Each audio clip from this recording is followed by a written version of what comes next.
Out.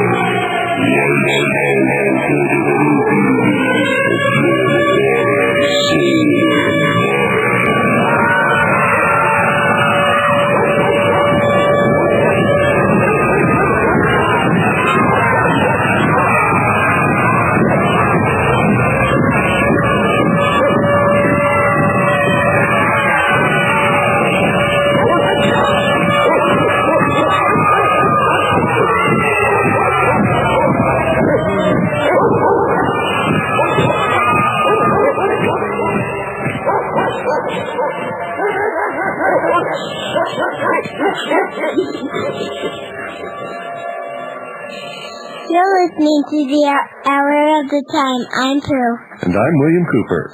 I pledge allegiance to the flag of the United States of America and to the republic for which it stands, one nation, under God, indivisible, with liberty and justice for all. Thank you, my dear. You're welcome. I'll come and tuck you in just a little bit. All right. Good night. Good night.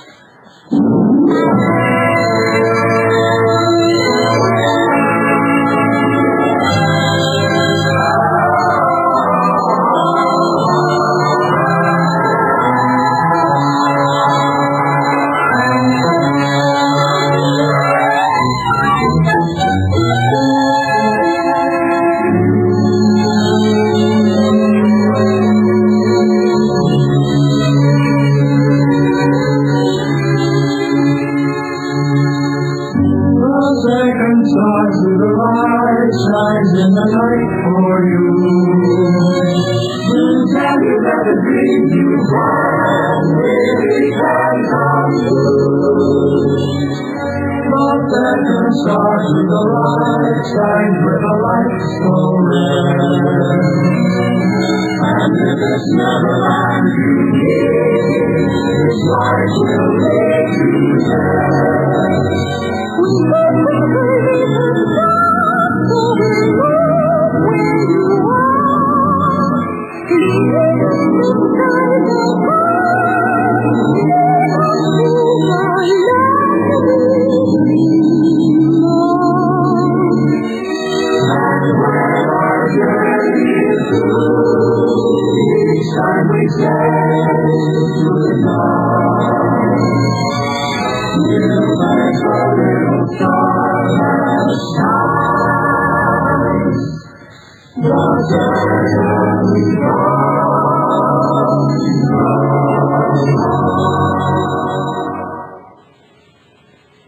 Ladies and gentlemen, we know that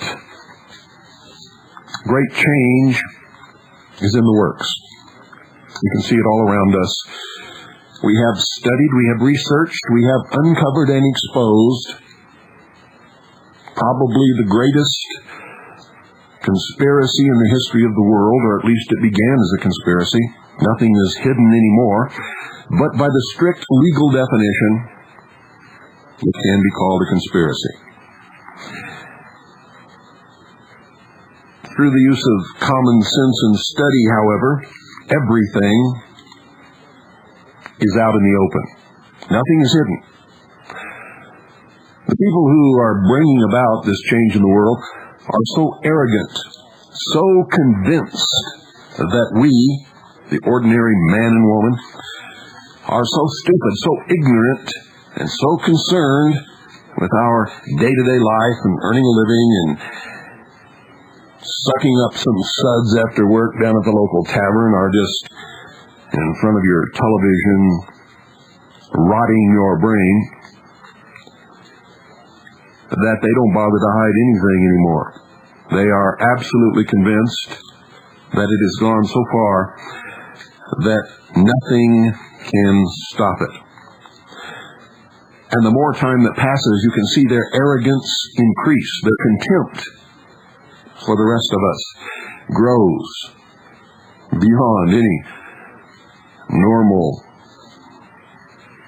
bound. We know that they want to create one world. One world. where there will be no more sovereign nation states nor sovereign people. They want to disarm every person and every country. They want to create a system of regions under a world totalitarian socialist government. They want to, quote, enslave the masses, end quote, or at least bind them so that they will never again represent a threat to the ruling class. We know from their own writings and speeches and documents that they want to cull the population of the world and bring it down to a much more manageable level. We also know that religion has been a big thorn in their side since the beginning, and they want to do away with all existing religions save theirs. But what is theirs? What is this religion of theirs that we're going to be forced to join or suffer dire consequences if we choose not to? And everyone will be given a choice.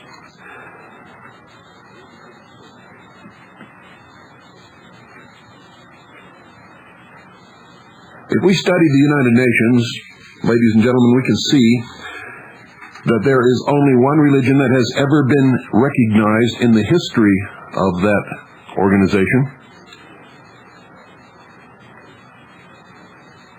And that religion is the Bahai Faith, or Baha'ism, as some call it.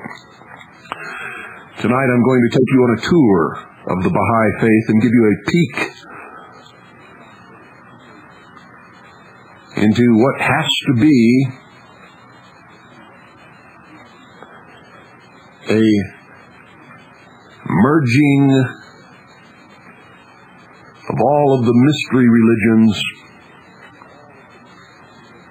into a accepted body of teachings and beliefs that these manipulators believe will allow all the people in the world to live together without any conflict. And as I go through this, I think you'll begin to understand why. There is no concept of freedom in the New World Order. Understand, ladies and gentlemen, that you will be presented with a strict set of rules on how you will live your life. You will have to have permission to have children. The children will be reared by the state, not by the family. You will only probably be forced to work 4 hours a day and be pleasantly entertained with Super Bowls and great sporting contests and fantastic exhibitions and motion pictures and holographic presentations and theatrical works,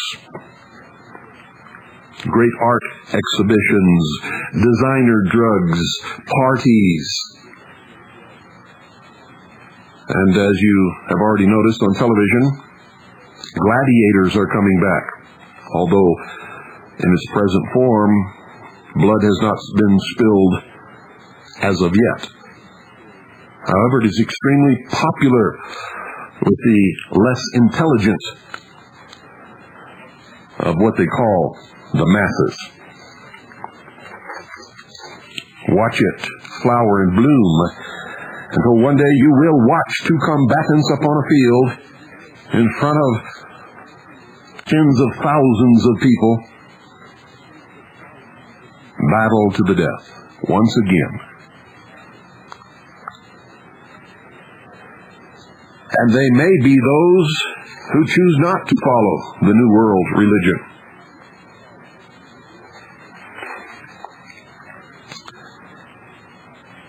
A person who really wants to know what's coming in the New World Order will be an avid student of the old Roman Empire. You will be amazed at the similarities and even the exact duplicity of the politics, the lies, the manipulation of the people and of the republic, and the same ruses that were used in Julius Caesar's day to destroy the republic and create a dictatorship ruled by an emperor who ultimately became God, are being played out on the world stage today. The exact scenario. You will even see the exact symbols in use. The next time you're watching C-SPAN, look on each side of the podium where the speaker sits. You will see the fascia. And you see the eagle. And if you look upon the lodges of the Scottish Rite temples, you will see the double-headed eagle. It's all there. It's all the same religion, the same politics, the same lies, the same manipulations, the same controls, the same power struggles, the same greed, the same desire, the same frantic temptations to rule the world by the same people descended from the exact same families.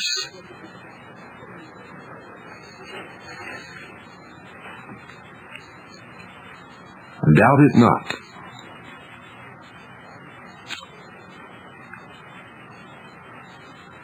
Dr. E. Stanley Jones wrote, "There is a snag in the statement of the Theosophists and the Baha'is that all religions are basically one and the same and are equally good. Therefore join the Theosophical Society or the Baha'is on that basis. But if they're all the same, why another? It would indeed seem superfluous. Yet Baha'is report a much stronger response from the public during recent years than ever before." And maybe Ferguson was right when he stated that no cult bears a gospel better suited to the temper of our times than the Baha'i. You will soon discover why.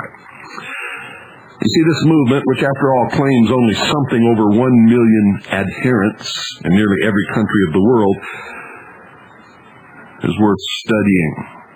For among those 1 million adherents, and I sincerely, ladies and gentlemen, believe that it is way beyond that number,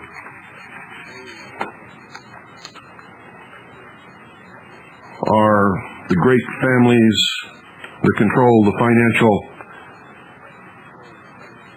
systems, economies, banks, the families that rule the nations of the world.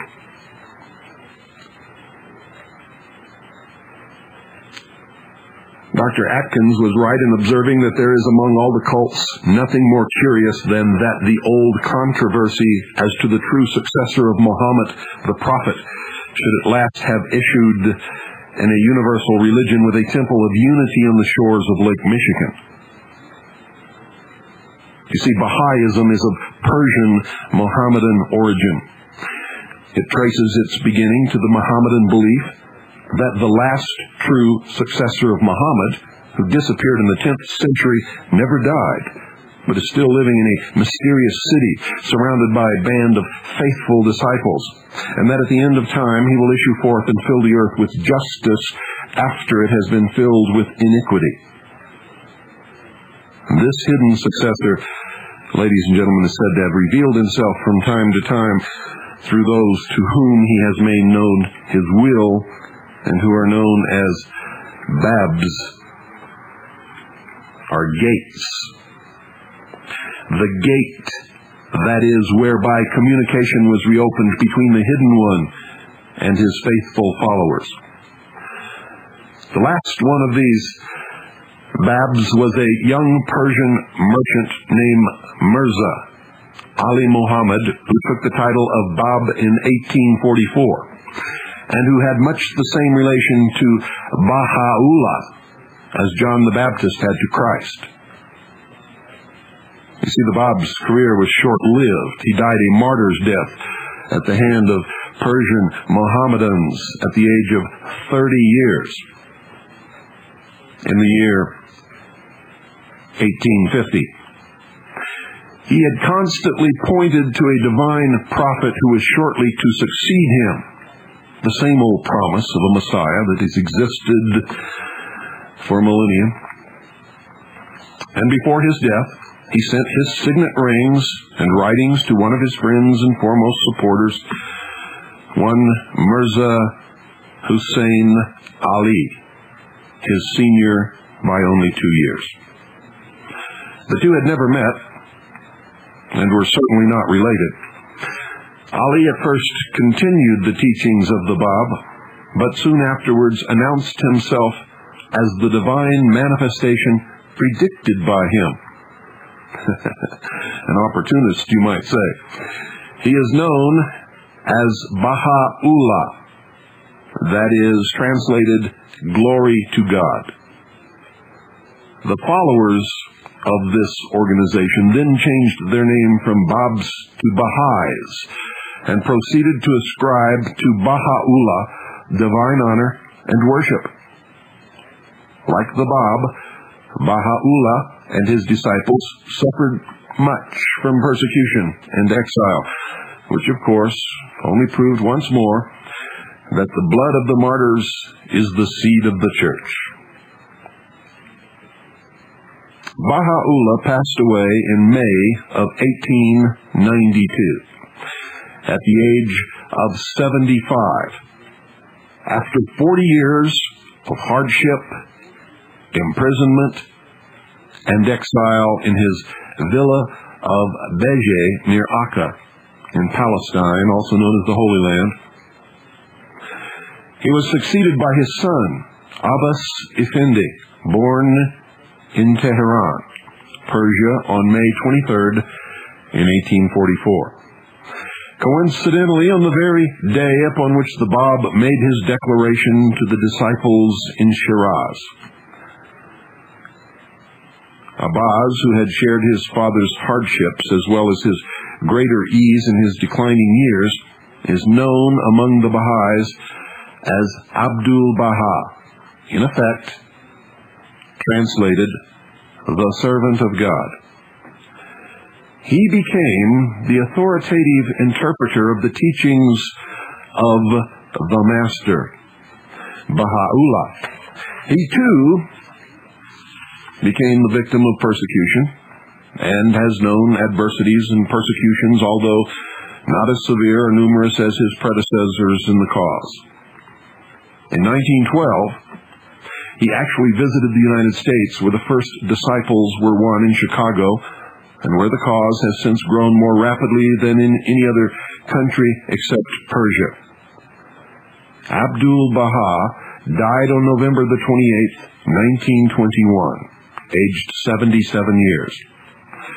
The leadership of the movement, after some wranglings, fell to his eldest grandson, Shoghi Effendi, the head of a committee of 19, and known by the title of Guardian of the Cause.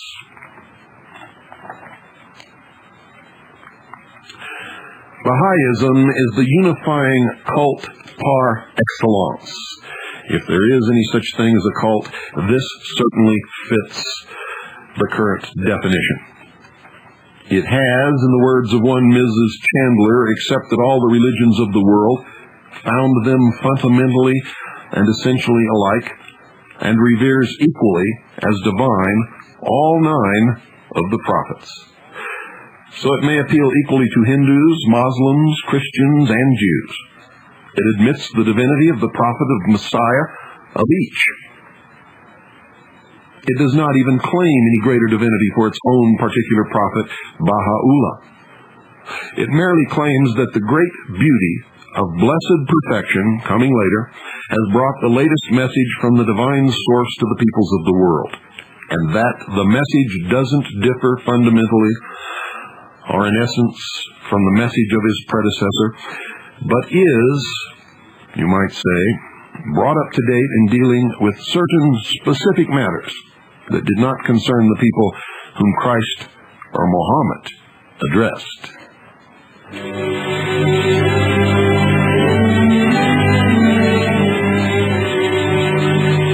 When you rush around in hopeless circles, searching everywhere for something true, you're at the age of not believing, when all the make-believe is true.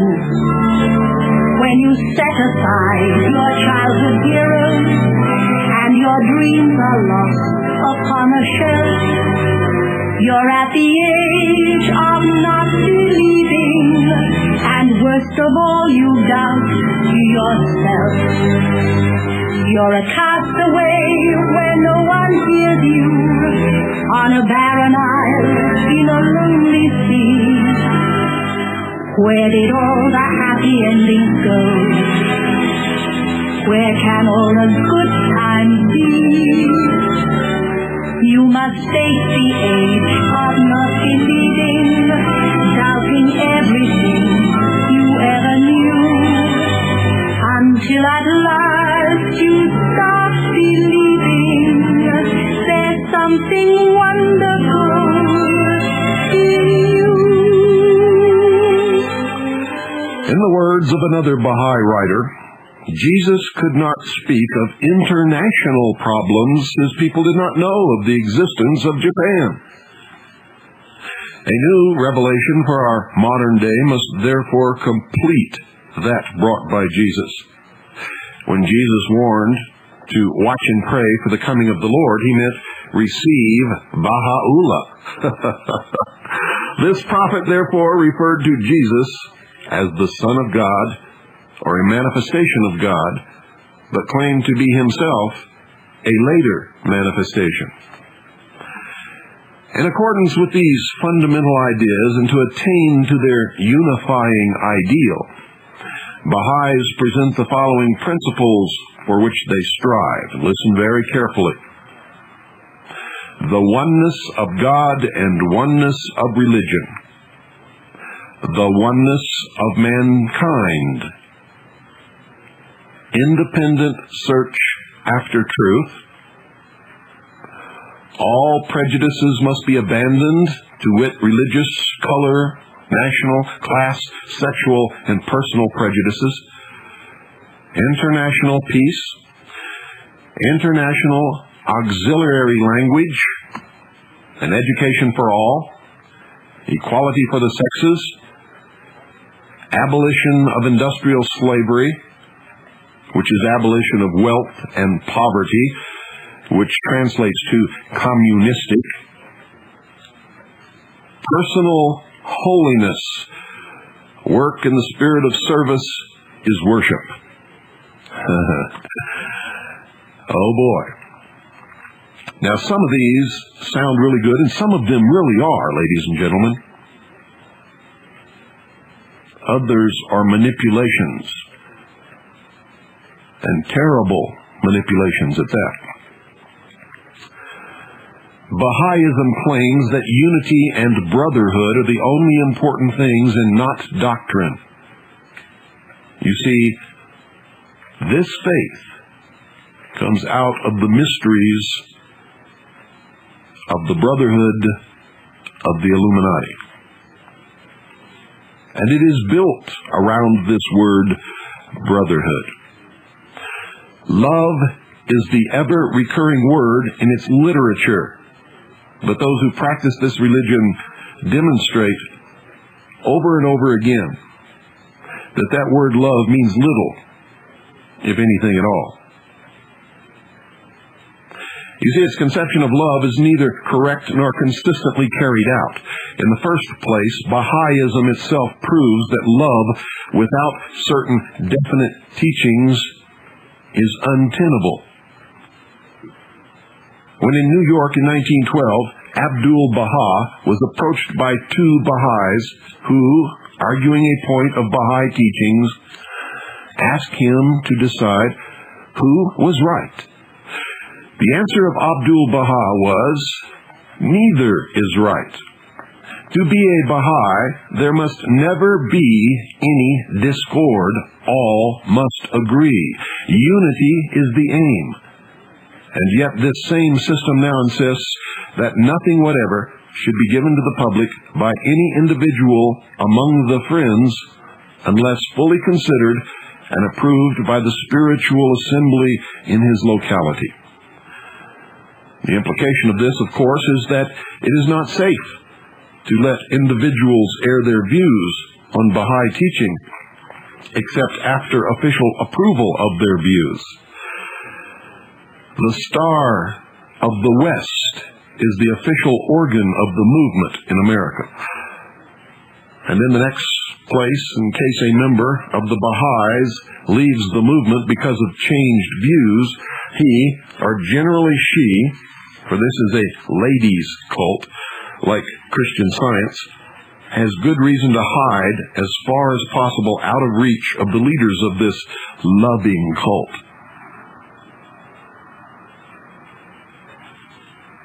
Now, you can never find anything written that will back up that statement, ladies and gentlemen. But anyone who has been a victim of the aftermath of their public disagreement with the tenets of the Bahai Faith will tell you very quickly, without hesitation, and with great fear, that it is true. You see, there is no salvation for apostate Baha'is according to the system, just as there is no salvation for apostate Mormons according to their system, just as there is no salvation for apostate Freemasons according to their system, or for apostate Rosicrucian members according to their system.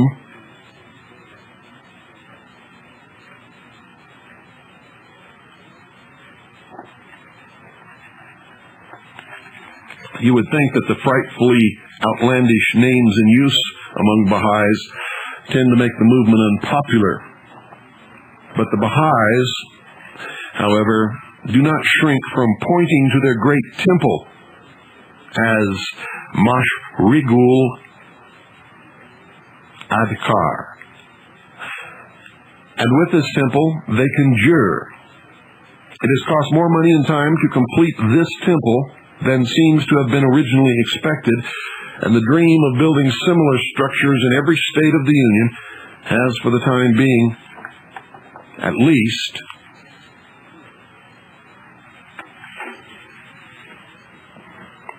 not materialized. Oh, they have built structures and temples here and there, but not in every state of the Union.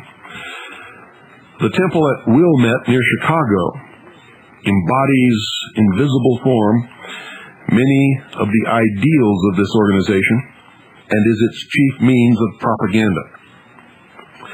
In an illustrated pamphlet on the Baha'is' House of Worship, an institution of the World Order of Baha'u'llah, Guinevere L. Coy informs us that as musicians, artists, and poets receive their inspiration from another realm, so the late Louis Bourgeois, architect of this temple, through all his years of labor, was ever conscious that the Baha'u'llah was the creator of this building to be erected to his glory.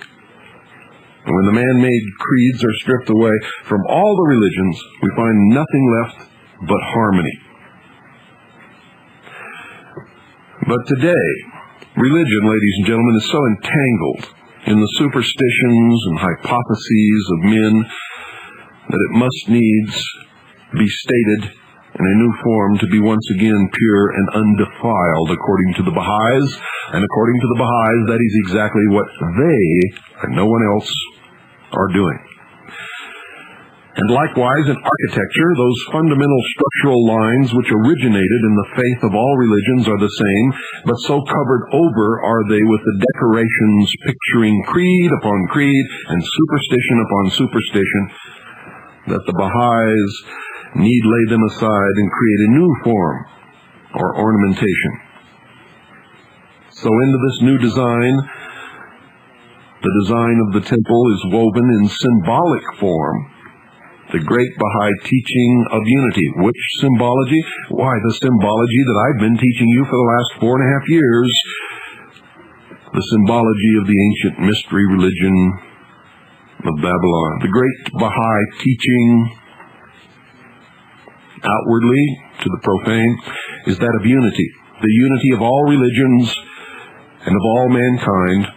There are combinations of mathematical lines symbolizing those of the universe, and in their and see if it doesn't sound a little familiar to you. The unity of all religions and of all mankind. Combinations of mathematical lines which symbolize those of the universe. And in the intricate merging of circle into circle, of circle within circle, we visualize the merging of all of the different religions into one. So I'm not going to belabor this and make you weary of listening to a detailed account of the cost that was spent. But when the Mashriq-Wil Adkar at Wilmette was completed, it was supposed to include a hospital and dispensary, a school for orphan children, a hospice, and a college for higher scientific education. In these institutions, the principle of the oneness of mankind was to have been put into concrete practice. The services were to be dispensed, irrespective of color, race, or nationality. The scientific college, we are told, was included because religion and science are the two wings upon which man's intelligence can soar into the heights with which the human soul can progress, whatever that means. You see, there are 9 entrances into the Nanagan temple. That's their term. I have no idea what Nanagan means. Each one of these entrances represents one of 9 great religions, and altogether, leading into the inner sanctuary of truth from the headquarters of the National Spiritual Assembly of Baha'is, is the United States and Canada. We are also informed that when the interior decoration is completed, the central hall of the Wilmette Temple will be open for daily prayer and meditation, and for meetings consisting only of reading from the words of Baha'u'llah and Abdul Baha. In all of these mystery schools, you will find the object of central concern is the completion of a temple. The work on the Baha'is' great temple proceeded for many years very, very slowly. In a letter dated February the 21st, 1942, Mr. Horace Haley, Secretary of the National Spiritual Assembly of the Baha'is of Wilmette, Illinois, informed, since the pamphlet by Guinevere L. Coy was published, the work of external decoration has been carried forward to a point very near completion. The enclosed photograph, taken December 18th, shows the progress on the main story, which is now nearly completed, except for 2 of the 9 sides. We hope that this work can be done before the fall of 1942. And it wasn't. And at the same time, construct the circular steps which are to surround the building. When this construction work is finished, the exterior of the building will be complete, but the work of the interior is still to be done. We do not plan any immediate work on the interior, but assume that after a few years, a definite scheme of interior decoration and arrangement will be undertaken. To compare this slow financial sacrifice for the movement's chief enterprise, the remark of W.M. Miller. It is startling to read in the census statistics as given by the Baha'is of America that whereas the property of the Bahai Temple in Chicago is worth more than $1 million, the amount given in 1936 by the members of the cause to charity was only $281. Same thing happens with the Freemasons, who claim that they are a benevolent organization existing for the good of the community, and they collect millions and millions of dollars every year. Every research into what is done with those dollars reveals that less, ladies and gentlemen, less than 3% is ever spent on good works. So even if this figure of the Baha'is is correct, according to W.M. Miller, even if it is incorrect, wouldn't it be wonderful if they would show their love more in deed than in word, he says.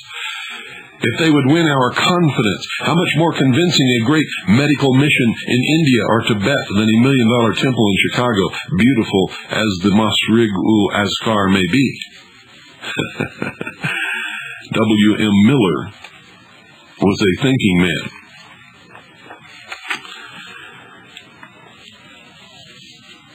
The Baha'i Centenary, 1844 to 1944, published in 1944 by the Bahai Publishing Company, Wilmette, Illinois, states that the superstructure was finished in 1931, and the exterior ornamentation was completed between 1932 and 1943. From the same source, we learn that 4 Baha'i schools have been established in the United States, some of which, judging from the photographs, are quite elaborate. Of the temple, this source states, records of daily visitors kept since July 1st, 1932, show that the total number who went through the building with Baha'i guides up to October 1st, 1943, was 164,360. To deal with that throng of inquirers, a body of temple guides has been rendering service, its members prepared by a special course of instructions based upon long experience with the types of questions asked and the information desired, and it seems that the Mormons have learned something from this because they have instituted the exact same system. Now, it's evident to me, ladies and gentlemen, I don't know about you, that a movement which so strongly stresses the unity of all religious forces in the world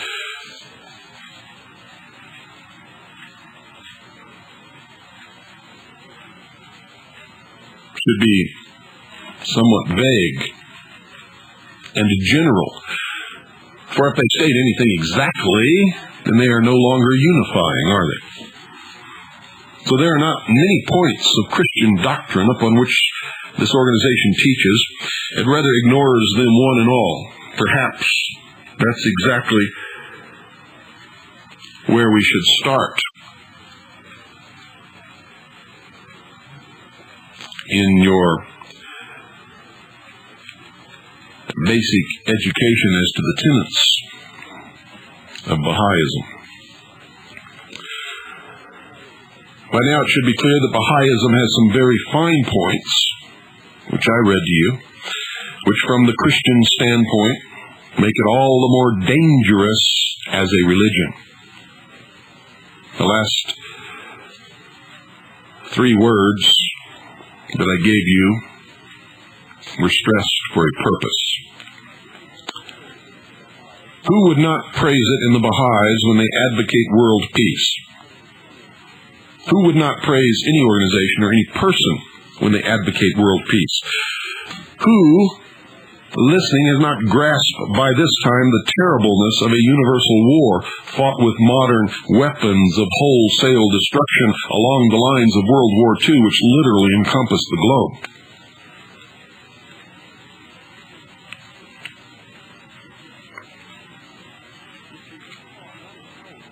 which would be fought not in our interest, ladies and gentlemen, but in the interest of international investments of large capital. Rich people make money from wars, no matter who wins or loses. Who among you does not realize that modern warfare comes as close to hell as anything on earth can well come? Or who does not realize that it is more than a noble gesture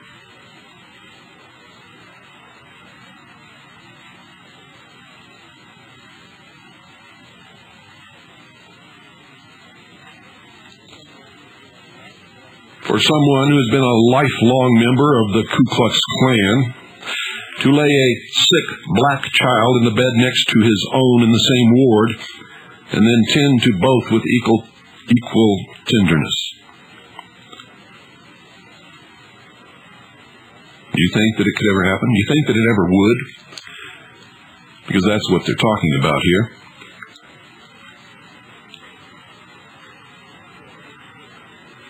You see, there are great gifts of what Calvin called God's common grace. But all such nobility of character does not atone for sin, ladies and gentlemen. It is not religion. Least of all is it a religion superior to Christianity, or to any other religion for that matter. It is a religion which vacillates and accepts basically the tenets, the main tenets of all, in order to be accepted by all, and their dream is that all will merge as one in Bahai.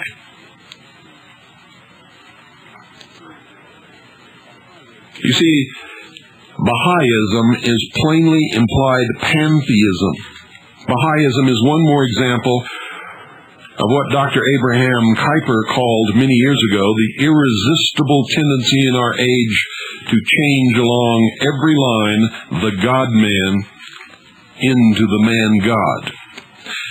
As pantheism, Baha'ism stands condemned from the standpoint of Christianity, not man's reaching up to ever higher manifestations of the divine, but the transcendent God descending to man in divine revelation is the way out of human ills.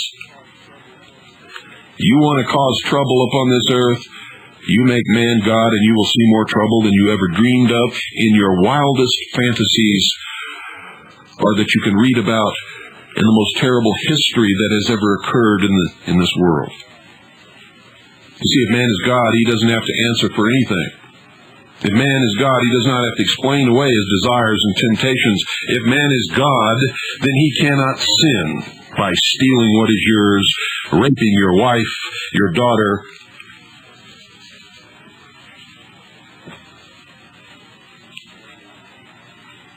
or murdering as many as he wishes.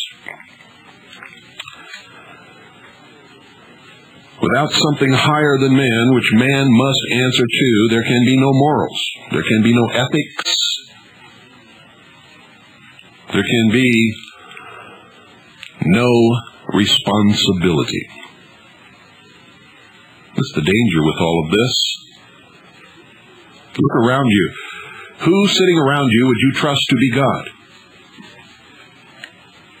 Would you trust me to be God?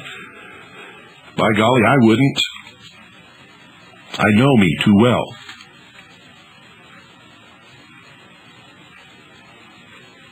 My teaching has always been not to place anyone upon a pedestal, not to follow blindly, not to trust anyone that you send to a public office, to listen to everyone, read everything, believe nothing unless you can prove it in your own research. You see, Baha'ism has much in common with Theosophy. It grew literally out of the mystery religions, which is Theosophy. And both emphasize the idea that one more divine spokesman must add to Jesus' words. But whereas Theosophists are looking for this man to appear since Krishnamurti stepped down from the throne that was Christ's, in their words, Baha'is assert that this man has appeared already in Baha'u'llah, With Theosophists, the Baha'is also agree that all religions are one. We remember Annie Besant's words, "Blended together they give the whiteness of truth. Blended together they give a mighty cord of perfection." This is due, of course, to their common pantheism.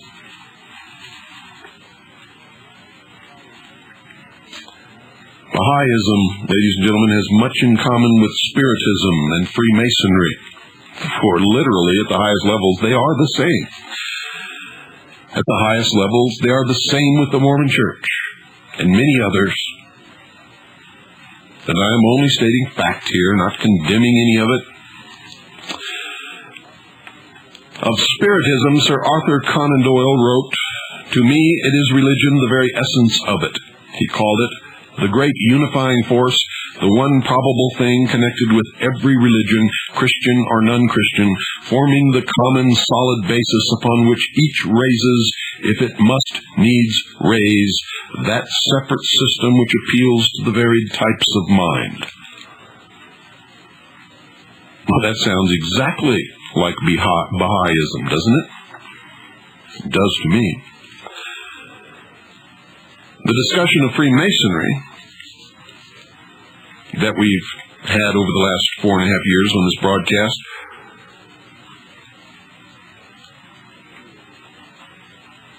reveals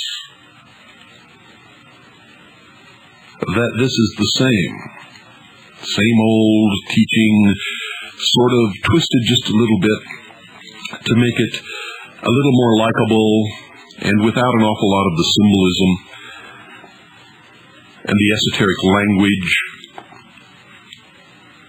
which tends to scare people away. They're frightened by the unknown.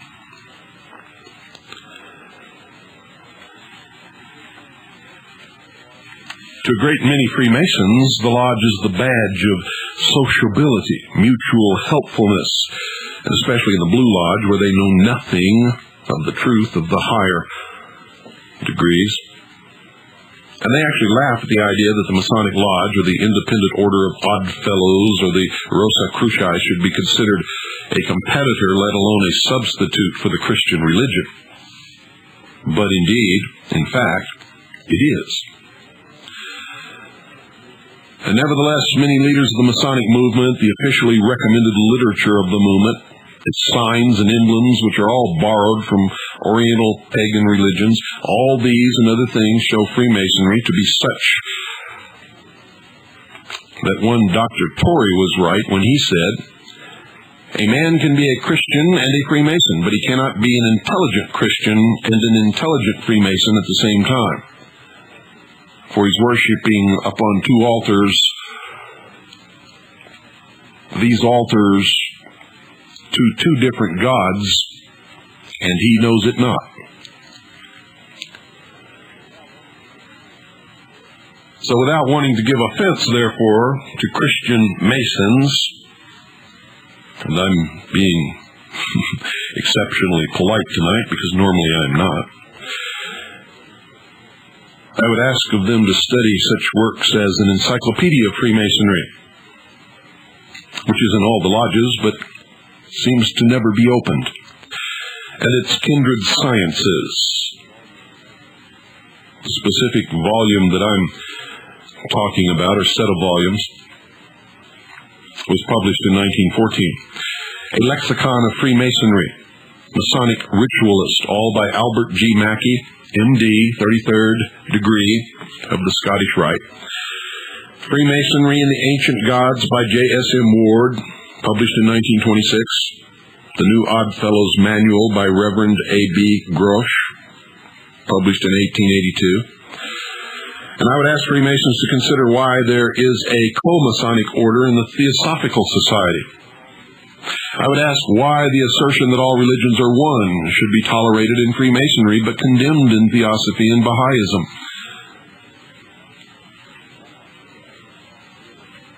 Baha'u'llah, in his last will and testament, said this, ladies and gentlemen, "O ye people of the world, the religion of God is for the sake of love and union. Make it not the cause of enmity and conflict. The hope is cherished that the people of Baha shall ever turn to the blessed word. Lo, all are of God. Now, what's wrong with that? Absolutely nothing, ladies and gentlemen. It is something that any one of us, if we could put the words together, would say. The Supreme Council of the 33rd degree of the Scottish Rite of Freemasonry Southern Jurisdiction said this of the United States in 1874, quote, Freemasonry is a worship, but one in which all civilized men can unite, for it does not undertake to explain or dogmatically to settle those great mysteries that are above the feeble comprehension of our human intellect, end quote. You see, you thought I was joking when I said that they're the same. Exactly the same. Teaching exactly the same. Bringing about the same end result.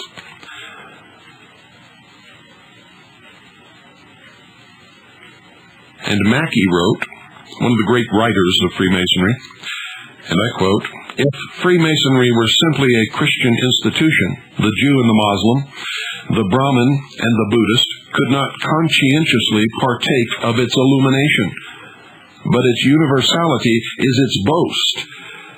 In its language, citizens of every nation may converse. At its altar, men of all religions may kneel. To its creed, disciples of every faith may subscribe, end quote. So all you Masons out there who have been claiming that you are really a Christian brotherhood, you are lying to yourself, you are lying to your friends, to your families, and you're lying to me. And I don't let you get away with it, whereas all the rest of them might. Stop lying. Stop deceiving. Stop manipulating. If everybody would stop doing those things and start telling the truth, we could very quickly sort out where we're at in this world and where we're going and where we really want to be, and then we might actually be able to get there. Anyone who has to lie to make anyone else follow them is teaching a lie and following a lie and building a lie.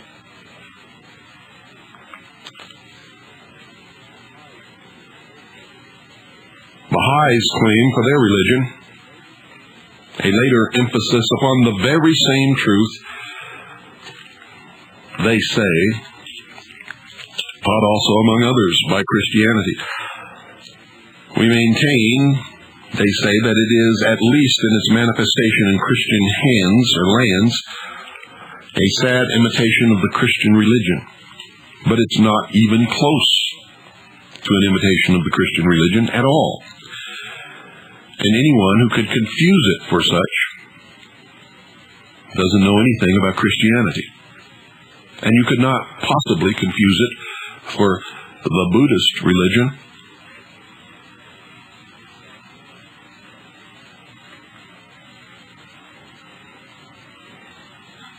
Or the Islamic religion. Or any of the Eastern religions, such as the Hindu religion, for it does not even come close to them either, although it accepts and promotes parts of all of them. They believe the Baha'u'llah as the final manifestation of God in the flesh is an imitation of the incarnation as seen in Jesus Christ, and in fact is the same Spirit. Baha'i-inspired tablets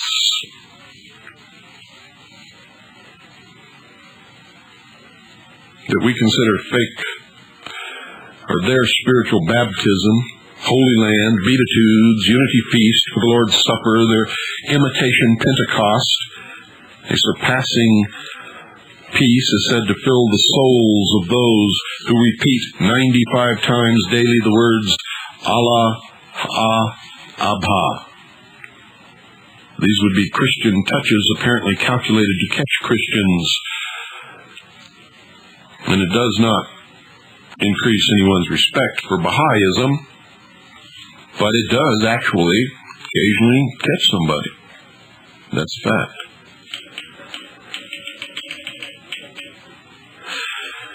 Editorially, the Christian Century of September 25th, 1946 tells us that the Baha'is decided to begin to advertise their cause in a twofold manner.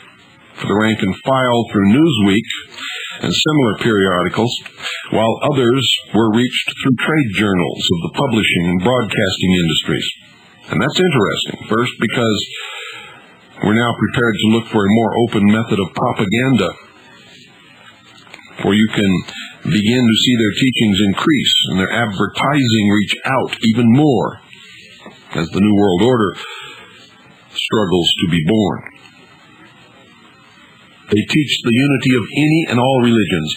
Secondly, however, we can get a glimpse of the mentality of modernism when we see, ladies and gentlemen, their journal of religion go so far in their vehement antagonism against denominationalism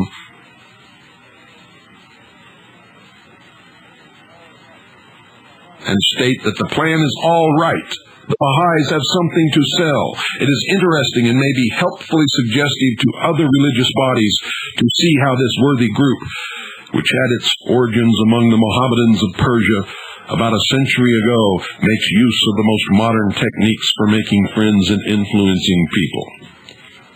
We'll continue this on Monday night. If you don't think it's worthwhile, turn off your radio and go to bed. I think it's worthwhile because it is, after all, the only approved religion of the United Nations. And that makes it extremely important. Good night, ladies and gentlemen, and God bless you all.